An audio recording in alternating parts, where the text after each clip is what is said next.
Simple application of demand and supply analysis, मांग और आपूर्ति के विश्लेषण का सरल व्यवहारिक उपयोग।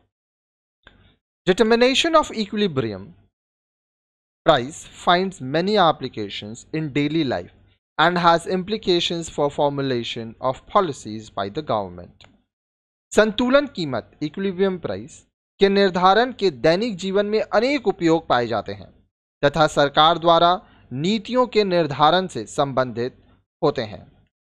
For example, formation of policies regarding floor price and ceiling price can be explained with the help of equilibrium price. उदाहरण के लिए संतुलन कीमत की सहायता से, जो हमारा इक्विलिब्रियम प्राइस है उसकी सहायता से न्यूनतम कीमत फ्लोर प्राइस और तथा उच्चतम कीमत सीलिंग प्राइस से संबंधित नीतियों को समझाया जा सकता है। ठीक है, तो आइए एक एक करके हम लोग पहले हम लोग सीलिंग प्राइस पढ़ेंगे, उसके बाद हम लोग पढ़ेंगे फ्लोर प्राइस। सीलिंग प्राइस मतलब उच्चतम प्राइस, ठीक है, उच्चतम कीमत, इससे ज्यादा कीमत नहीं हो सकती। When the price prevailing in the market is too high and is affecting the interest of the consumers adversely, the government has to step in and decide ceiling price. जब बाजार में प्रचलित कीमत बहुत ऊंची होती है और उपभोक्ताओं के हितों को बुरी तरह प्रभावित कर रही हो, तो सरकार को इसमें हस्तक्षेप करना पड़ता है और उच्चतम कीमत निश्चित करनी पड़ती है। The sellers are not allowed to raise price of their product beyond this ceiling price and thus the interest of the consumers are protected. विक्रेताओं को अपने उत्पाद की कीमत का इस उच्चतम कीमत से ऊपर बढ़ाने की अनुमति नहीं दी जाती है और इस प्रकार उपभोक्ताओं के हितों की रक्षा की जाती है। An example of this may be rent control policy. इसका एक उदाहरण लगान नियंत्रण नीति, रेंट कंट्रोल पॉलिसी है। Suppose the current rent of a particular type of flat is determined at OP which is exorbitant. मान लीजिए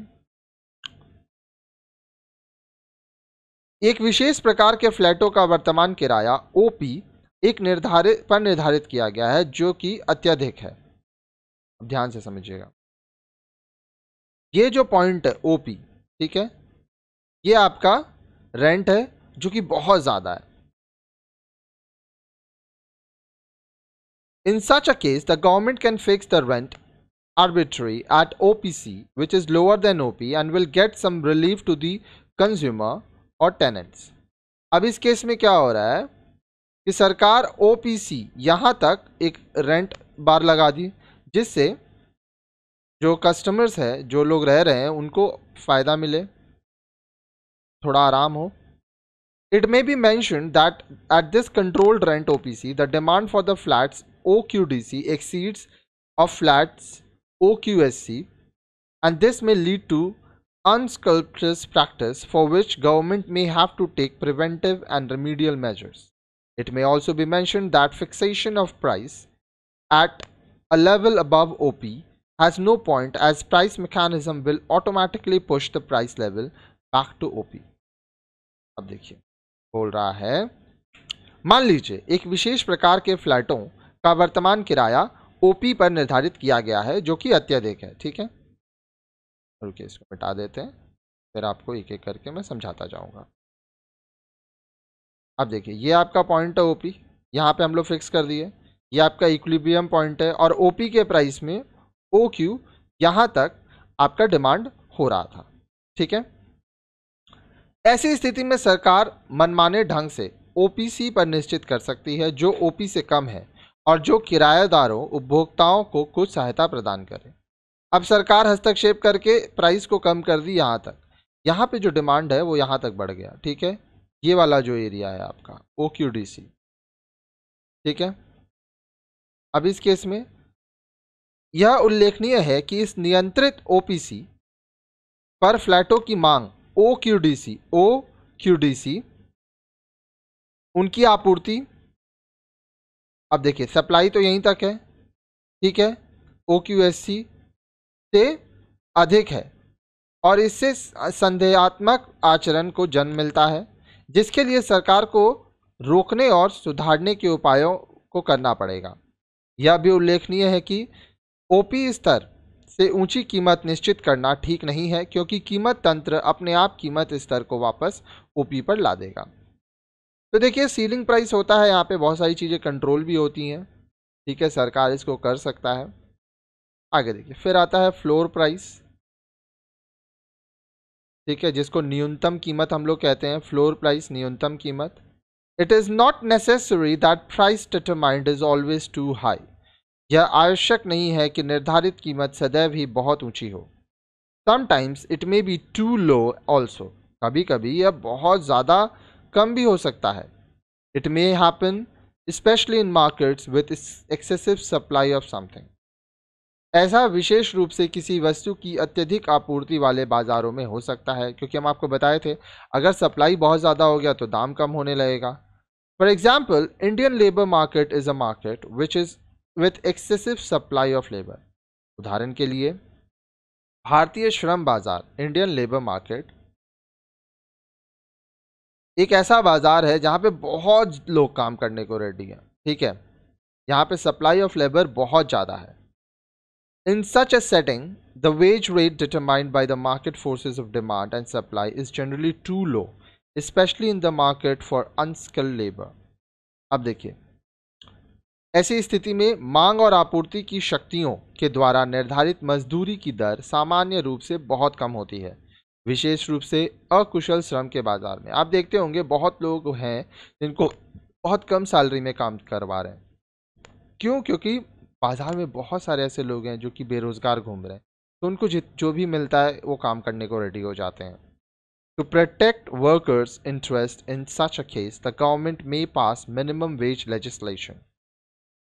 अब देखिए, ऐसी स्थिति में श्रमिकों के हितों की रक्षा करने के लिए सरकार न्यूनतम मजदूरी अधिनियम लागू कर सकती है। Suppose the wage rate prevailing in the market is OW which is too low. अब मान लीजिए यहाँ पे देखिए,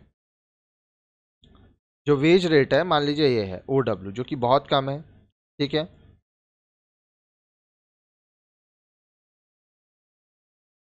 the government may take pass minimum wage legislation and fix minimum wage at OWF। सरकार इसको बढ़ा के OWF कर दे रहा है। This minimum wage level is floor price. अब यहाँ पे क्या हो रहा है, ये फ्लोर प्राइस हो जाएगा। The government does not allow the price level to go lower than the floor price and the sellers interest are protected. Worker is the seller of his labour. अब देखिए, यहाँ पे एक एक करके मैं आपको सब समझाऊंगा, कॉन्सेप्ट आपको एकदम क्लियर हो जाएगा, ठीक है, थोड़ा ध्यान दीजिएगा।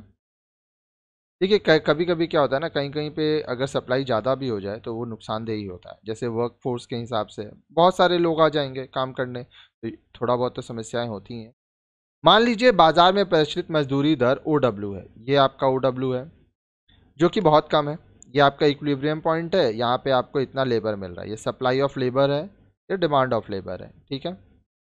अब क्या हो रहा है, सरकार न्यूनतम मजदूरी दर अधिनियम लागू करती है और न्यूनतम मजदूरी OWF कर देती है। दाम यहाँ पे बोलती है कि आपको जो वेज रेट है वो बढ़ाना पड़ेगा। न्यूनतम मजदूरी दर अब ये हो गया, अब जो लोग हैं वो सरकार का जो नियम है, जो वो पैसा सरकार निश्चित कर चुकी है, जो उसको कम नहीं कर सकते। तो यहाँ पे जो वर्कर्स है उनका जो इंटरेस्ट है, ठीक है, वो सिक्योर हो रहा है, ठीक है, उनको फ़ायदा मिल रहा है, उनकी रक्षा की जा रही है। अब देखिए, यहाँ जब वर्कफोर्स बढ़ रहा है तो दो ऑप्शन, यहाँ पे जो डिमांड है अब वो थोड़ा कम हो जाएगा, ठीक है, क्योंकि देखिए पैसा ज़्यादा मिल रहा है तो वहाँ पे कम लोगों को ही रखा जाता है, ठीक है। सप्लाई बहुत ज़्यादा रहेगा क्योंकि अब पैसा ज़्यादा मिल रहा है तो और ज़्यादा लोग उसमें आना चाहेंगे। तो इस तरह से चीज़ें होती हैं, ठीक है।